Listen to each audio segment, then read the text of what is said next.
We've got a pile of stoke traps in front of us there. We've got our lure and stuff over here. We've got our workshop repair area and toxin storage over there. We've got all our scrub bar gear here. This is all of our NZ Auto traps, AT220s, and in this cupboard's where all of our AI stuff lives. Trail cameras, this is where we keep our Ubco electric bike, and over here is where we debrief, make plans and drink coffee. And who else is here today? Today I've got Alice Macklow with us, who is our Source to Sea project manager, and Kim Miller, who's our field team lead for all of our sort of detection and monitoring work. And you've got Scout. And Scout, yes, he's our freshly minted conservation dog. He's a recently fully certified possum scat dog through the Conservation Dogs program. Yeah. When did you first start working on this project? So I was actually the first employee of the Halo project in 2019. So the government's predator-free opportunity came around in 2018. At that point, I was actually working on Waiheke with Auckland Council, and I was really heavily involved in putting together the predator-free project up there. And down here, we had a TB outbreak in a few herds in the Mount Cargill area, which was pretty devastating in 2016. It was pretty hard on the farmers that were affected.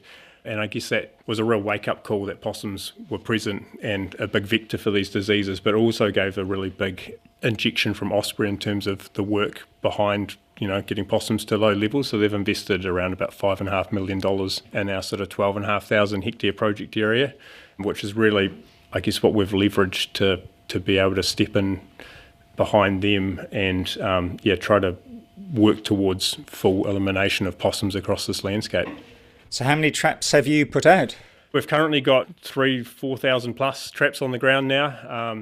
Our key focus is possums, but also we've got a really large network of mustelid traps around Otakanui. And you were saying before that some traps have been very busy. Yeah, recently we just installed a new network of the self-resetting AT220s from NZ Auto Traps up around Karatane, and some of those have been out for about 3 months, and we had one that had 61 possums in that period, another that had 59, and 2 or 3 that had 58. So yeah, we got 2,159 of them from 238 traps over that period. And that's at 1 per 25 hectares, so pretty light in the landscape. So pretty stoked with those results. Mm-hmm. And you're also trialling AI technology. Yeah, we've I guess been pioneering this sort of low input model. How lean can we go and how big and to be effective? And really, we've been needing the linkage between the traps and the new AI opportunities. So we've got a pilot of about 100 traps on the ground at the moment. But yeah, it's really exciting. I guess it's sort of the forefront of automation of pest control, really.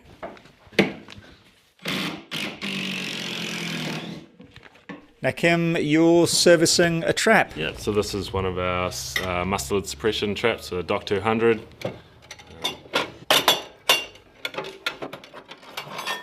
You wouldn't want to get your finger stuck in there. No, it's happened to me once, and hopefully it will never happen again. So these ones, they're very large. They've got 2 trap mechanisms inside them, so that more than doubles your chance of getting 2 mustelids. So, you trap one and another one comes along and you hopefully catch that. Or a prey species, so a rat gets trapped and it brings in another mustelid. So they've got an entrance at both ends? Yep, an entrance at both ends. When you're setting them up, make sure they're stable. You want clear line of sight into the trap, so we clear a lot of the vegetation, rough up the dirt. We bait them with a range of different baits. So we've got like dried rabbit, fresh rabbit, fish. And over most of the year, we service the network once a month. And then over the sort of summer months, when it's stoke dispersal, so the young ones coming out of the nest and going to find their own way in the world. They're also very naive and get trapped easier, so we start servicing them on a 2-week sort of cycle. And most of the network is actually serviced by a bunch of volunteers, and I'm a bit sad I don't get to go do the best stoke lines anymore, there's a volunteer doing it now. Damn it. So how many volunteer hours are recorded in a year? More than 20,000 hours per year. Gosh, that's a lot of volunteers. Everyone wants to be involved in the predator-free sort of mission and restoring our biodiversity primarily. I think that's what people are after. You know, they look out of their landscapes and they think there can be a better way, because there can be. And that's, I guess, what we're pioneering, is that way to do that, really. Now we're just looking inside one of these new traps, and you're holding the AI trap node. Yeah, so this is the aerial that connects it back up to our radio frequency network. And inside we have a camera, so it's got a little sensor and an IR bulb so we can see things during the night. That's looking down the sort of trap mechanism here. So when anything comes up the tree and is looking into the trap, we start getting pictures of it. And the AI model then analyses the images, and if it recognises a target species, the trap will be triggered. Yep, that's the theory of it. And then essentially we get an email pretty much in real time that the animal's been seen, hopefully dispatched, but if not, at least it's a really good detection array. Has it cost a lot to set this new system up? Yes, the automatic traps are a fairly big upfront cost, and then adding this monitoring gear and automated AI systems on top of it has sort of doubled the cost of each trap, but the information we get back has been really beneficial. So it's working out over time. And Jonah, what do you love about this work? Oh, that's a challenging one. I mean, it's deeply satisfying, I guess, on a personal level. Like you see birds coming back, which is, I guess, what excites me. But, you know, it's working with the community as well, seeing people that I guess traditionally wouldn't have been involved in conservation, and, you know, they come on board with things like TB, and then they're suddenly absolutely fizzing about birds and lizards on their property and doing planting. And it's kind of, I guess, that sort of watching the journey for others, as well as being part of something that's bigger than yourself, that I find really, really rewarding. So where are we heading to now? We're going to head to Mopanui, so it's a hill above the Orokonui Eco Sanctuary. We've got traps all through there, and some of our network of traps that are all connected up on that radio frequency and seeding back to us in the office. So it's a good spot to get a good view of our whole project area. Excellent. Well, let's head out.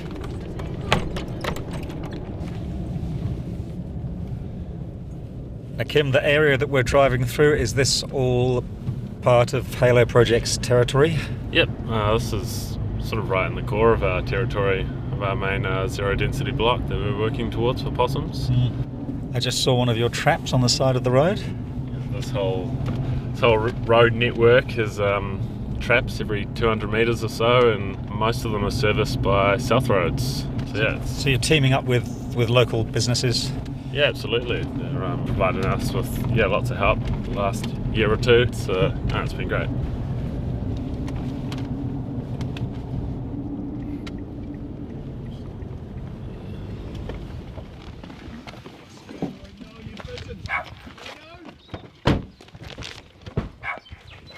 We have driven for about, 10 minutes, and now we're in the middle of the bush. Just outside Orokonui Eco Sanctuary, so yeah, we're getting the full benefit of the fence and all the pest control that's going on around it. Now you're getting Scout all decked up. Yes, he's getting all his finery on for work. He wears a GPS collar so we can sort of work out what sort of coverage he gets through the bush. He's got a high-vis jacket to wear like the rest of us, and as part of the sort of the dock requirements, they wear a muzzle as well most of the time. We are heading into the bush, and we're surrounded by some beautiful trees. This is, I guess, sort of regenerating Kānuka broadleaf forest, primarily through here. So we've got Horapito, we've got lancewoods, a range of coprosmas. Mahui, yeah, Kānuka broadleaf coming away. There's a bunch of ferns on the ground, astillias. And in some areas here, we've got quite a bit of remnant podocarps and stuff left as well. So we've got a really good diverse range around here. So this is one of your trap lines that we are walking on? Yeah, this is a bit of Department of Conservation land here, and it adjoins with some private land where there's actually even more biodiversity. So yeah, this line's been out since I think about 2016, this one.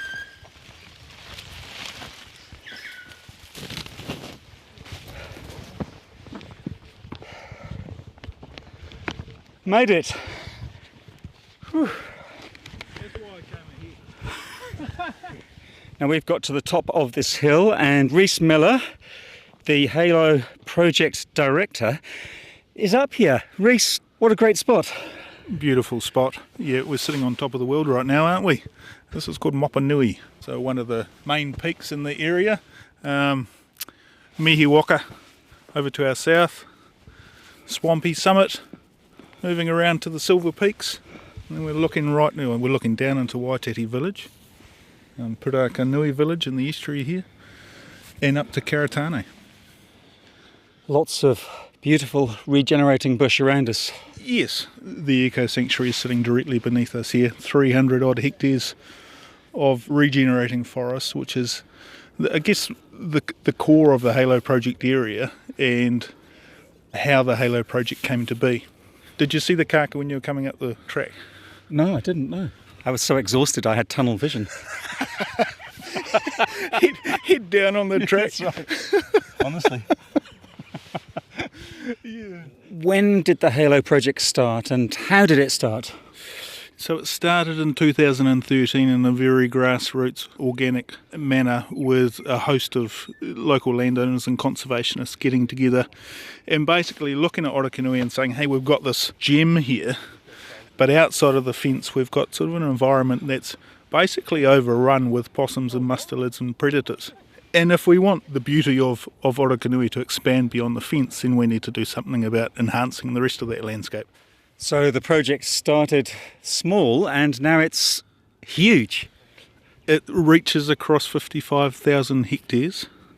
So we work with the predator-free work, but also the restoration work. So I think in the last 3 years we've worked with over 70 landowners to undertake restoration on their properties, primarily around wetlands and creeks. And of course the predator-free piece operates across that whole area as well. So the freshwater protection enhancement piece has been particularly beneficial and attractive to landowners, but also the predator-free work is really attractive because all landowners that we've come across recognise that invasive pests are not good for anything, whether that's biodiversity or for farming systems. So we now have a mustelid network across this whole landscape, and we also have the possum control network. Now, we talked about AI-assisted traps earlier, and up here we can see a file transfer device that spreads signals around the traps. We can go over and have a look at that. I think the FTP AI mesh network is a game changer for predator control. It's really going to enable us to hone our deployment of resources in areas that we need to. On a national level, is it quite experimental trap technology?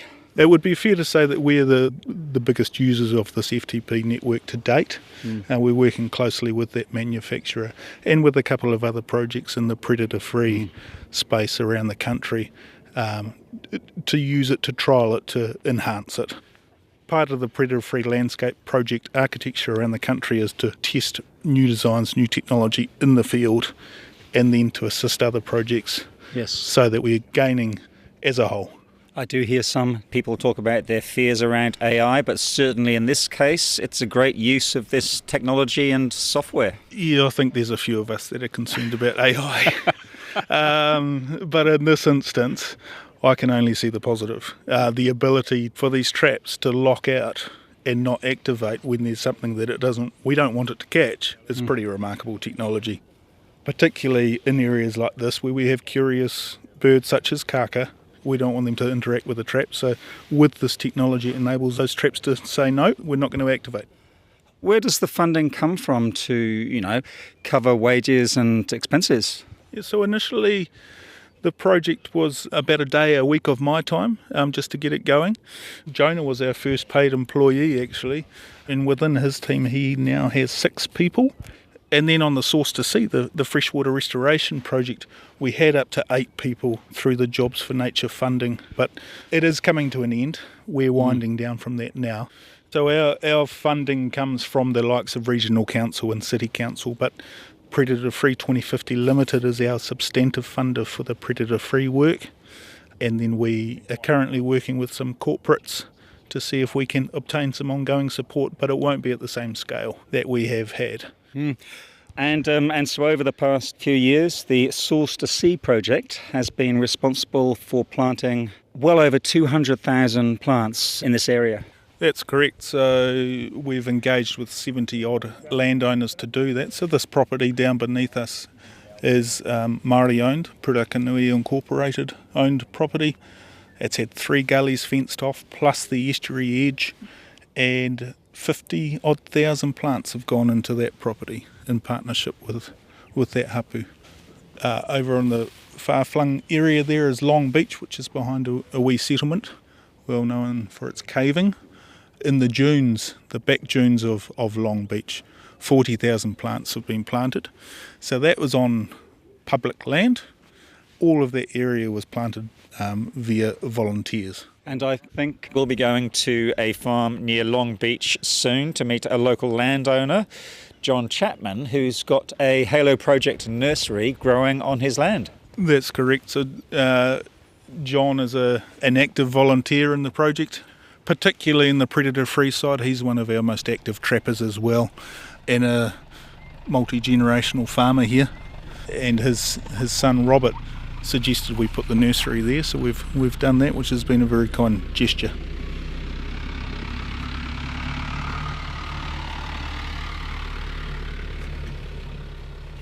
Now we've arrived at John Chapman's farm, and this is where the Halo Project nursery is. Yeah, so the team collects the seed, or we work with Puketeraki Runaka, who also have a seed collection program. Then they're either propagated up at Puketeraki or perhaps another commercial nursery, and then they come back here to be potted up and growing on. G'day, dog. G'day. So Reese, what have you got growing here? Oh, there's all sorts here. So with a variety of Coprosma, Pittosporums, of course, good old Manuka, Kanuka, Wineberry, Tikorka, Broadleaf, there's some Alaria, Lancewoods, all species that are suitable for this coastal habitat. So basically species that will go into back dunes or into riparian environments. Hello, I'm Cosmo. Now John, it's very kind of you to let the Halo Project use a shed and the yard here for the plant nursery. Yeah, I suppose it worked out well. Of the shed we weren't using very much. How did you get involved in the project? I've always been sort of interested in conservation and things, and over the years I've done bits of QE2 and stuff, so it's quite good to be able to take it another step further with bigger areas, plantings, and of course the pest control work. There's no use having nice areas of bush around if there's nothing living in it. And tell me about your farm. How big is it, and what do you farm here? Well, actually, most of this farm's owned by my son. This piece here, I can still claim, but it's around about 400 hectares, and it's sheep and beef, predominantly sheep. How important is this project for the district? Well, I think it's quite important because the little bit of natural vegetation that was left was dwindling, and nothing was being done about the pests, particularly the possums were rampant. And with the eco-sanctuary next door, there's some really valuable birds up there which were going to come over the fence, and if there's nothing done with predators outside, then they didn't stand much of a chance. Now, I was quite chuffed the other day. I was walking through the other side of the farm and I saw a bush robin on the track, and that's the first bush robin I've ever seen on this farm in my lifetime. So it's a bit of a red letter day, and occasionally you see the kaka that have come out of the eco-sanctuary. I don't think any of them live out this way, but you see them flying around. Reese and the Halo Project's Source to Sea manager, Alice Macklow, take me down to the land behind Long Beach.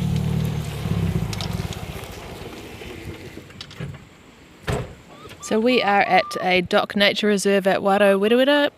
It's about 9 hectares, and since 2021 we have supported volunteers to plant 40,000 native seedlings here.